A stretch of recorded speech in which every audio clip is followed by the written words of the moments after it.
The US is researching genetic weapons to target Chinese individuals, and this isn't a secret. U.S. presidential candidate Robert Kennedy recently revealed that a biological laboratory in Ukraine, funded by the U.S., is gathering DNA samples from Chinese and Russian populations, intending to produce biochemical weapons targeting specific racial groups. Of course, Robert Kennedy isn't benevolently cautioning China and Russia but rather succumbing to the candidate syndrome at a private dinner. In the midst of the U.S. elections, discussions invariably veer toward China and Russia.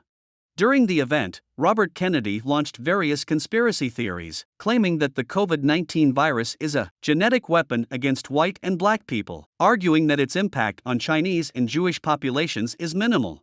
Then, the familiar rhetoric on the Chinese threat follows, casually mentioning, the US is developing genetic weapons and is collecting DNA from Russians and Chinese through a biological lab in Ukraine.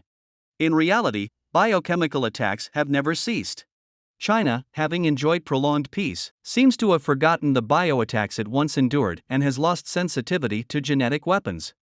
In this video, we will delve into the U.S. government officials' public disclosure of the U.S. collecting Chinese DNA, discussing the following: bacteriological warfare since World War II, genetic weapons not being a secret, collecting Chinese DNA, vigilance against genetic information leakage.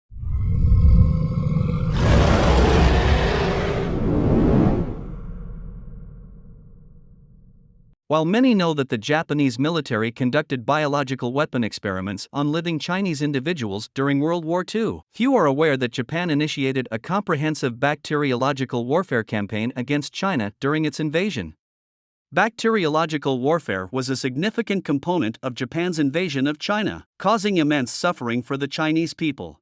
After the September 18 incident, Japan occupied the northeastern three provinces, establishing the puppet state of Manchukuo and formally creating a bacteriological warfare unit under Shiro Ishii's command. According to Japanese estimates, about 20,000 individuals participated in bacteriological warfare, not including numerous collaborators. Almost every Japanese combat unit engaged in bacteriological warfare, and despite comprehensive destruction of evidence of bacteriological warfare in Ningbo, Suzhou, Chanda, and other areas is still traceable. Bacteriological warfare violated the Geneva Convention. The Japanese military, completely immoral, poisoned and incinerated all Chinese captives alive. Before the withdrawal of Unit 731 to Japan, they destroyed all structures. There were instances of infected rats escaping, causing a plague in the surrounding areas for many years. Remaining bacteriological units, aware of their heinous crimes, attempted to flee, and a few were captured. 11 individuals faced trial in the Soviet Union, receiving sentences of 2 to 25 years. Others were tried in China, all admitting to the Japanese military's crimes of bacteriological warfare. Upon Ishii's return to Japan, in an attempt to evade accountability and seek asylum, he provided all the research findings of Unit 731's bacteriological unit to the U.S. The U.S. State Department approved, deeming Japan's bacteriological warfare experience to be of significant value to the U.S., and decided not to prosecute Ishii and others involved in bacteriological warfare.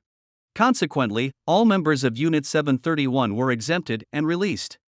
The U.S. military continued to develop the research findings of Unit 731, secretly conducting bacteriological warfare against Korea and China during the Korean War to reverse their deteriorating battlefield situation and gain negotiation leverage.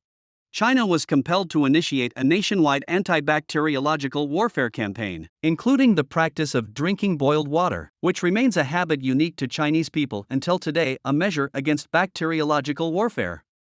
Entering the new century, with the advancement of genetic technology, research on biochemical weapons became increasingly uncontrollable. Genetic weapons targeting specific groups could potentially lead to severe outcomes, even genocide. There are claims in the public sphere suggesting that diseases like SARS and the COVID-19 virus were specifically developed by the U.S. as genetic weapons targeting Chinese individuals. Robert casually spills the truth, as America's development of genetic weapons targeting China and Russia is an open secret. The Wall Street Journal disclosed in May that the Pentagon has outlined plans to use genetic weapons against adversaries. DNA samples from Chinese, Aryan, and Arab populations have been included in the collection scope. Additionally, the recruitment information from the U.S. Air Force's Education and Training Command explicitly indicates the need for RNA and synovial fluid samples from Russians. Moreover, the U.S. has established 336 biochemical laboratories in 30 countries globally, with over 50 in Ukraine alone. The sudden spotlight on Ukrainian biochemical laboratories arose due to an accidental discovery on the Russo-Ukrainian battlefield. Captain Volkov accidentally entered a laboratory near Kharkiv and found some test tubes in the refrigerator. He submitted the test tubes to Moscow, where experts at a scientific research institute were astounded to find the latest genetically engineered weapons capable of targeting specific ethnic groups for genocide. Despite skepticism surrounding Ukrainian biochemical laboratories, the U.S. has not coordinated these labs to provide public clarification or permitted independent verification by countries outside the U.S. It's worth noting that the Wuhan Institute of Virology not only opened its doors to the World Health Organization, Western expert groups, and US NBC but also engaged with numerous US media interviews. Amidst the escalating Russia-Ukraine conflict, the US has openly provided Ukraine with cluster munitions banned by many countries. Considering the US's dark history with biochemical weapons, the appearance of genetic weapons on the Russo-Ukrainian battlefield in the future isn't surprising. Compared to Russia, China has long been defined by the US as the only systematic strategic competitor in the future. Renowned geopolitical scholar Mearsheimer once explained the reasons behind the US's fervent suppression of China. He said, even if China claims not to expand or dominate now, the US cannot ascertain China's actions 50 or 100 years down the line. Being excessively outstanding is the original sin. The US won't overlook China.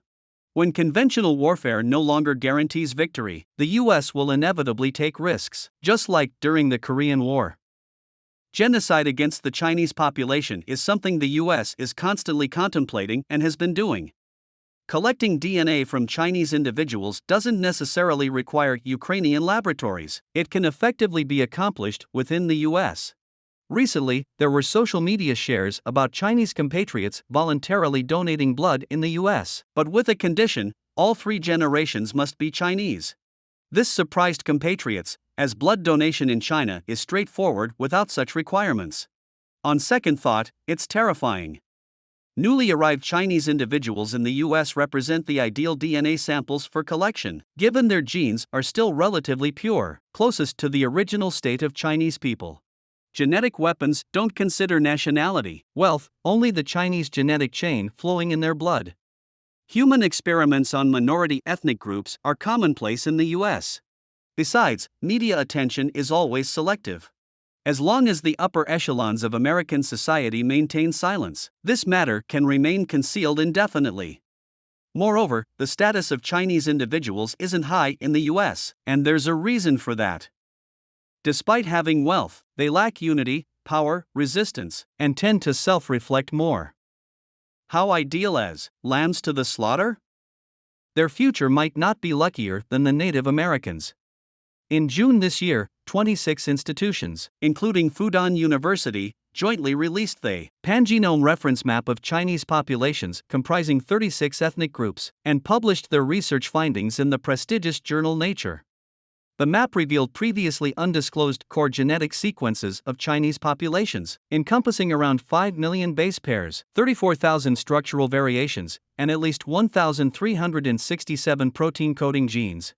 While the research is groundbreaking, the manner of its publication is deemed unacceptable. When devising genetic weapons targeting specific populations, acquiring the genetic map data of that group is essential. The United States need not risk collecting the genetic information map of the Chinese. Our experts and scholars have accomplished the task they have long sought but failed to achieve. Proudly, the population genome research led by Chinese scholars was published for the first time in Nature. Article 7 of the Regulation on Human Genetic Resources of the People's Republic of China stipulates that foreign organizations, individuals, and their affiliated or controlling institutions are prohibited from collecting or storing human genetic resources within China's territory, nor are they allowed to provide Chinese human genetic resources to overseas entities. The genetic map of the Chinese people is the highest national secret. Revealing undisclosed genetic information to foreign entities questions the very basic security sensitivity in the academic community. The Ministry of Science and Technology's implementation regulations on the management of human genetic resources have been officially enforced. Providing genetic data of Chinese people to foreign entities is deemed illegal from July 1st. Strictly preventing the leakage of genetic information, safeguarding the nation's future development, and building collective security is everyone's responsibility. Faced with such a formidable genetic weapon, we are not helpless. While the United States tirelessly collects genetic sequences of diverse ethnicities, those who understand the Chinese people best are the Chinese themselves. By addressing their genetic characteristics and certain deficiencies, taking preventive and responsive measures in advance can effectively ward off genetic weapon attacks. It may even enable preemptive counterattacks. Of course, genetic engineering serves as a technology for the benefit of humanity. We still hope it serves the overall health and well-being of all humanity, rather than serving the interests of individual nations and becoming a tool for slaughtering other ethnic groups. This is the end of this video. Thank you for watching. Please like, subscribe, and comment. We genuinely appreciate your support.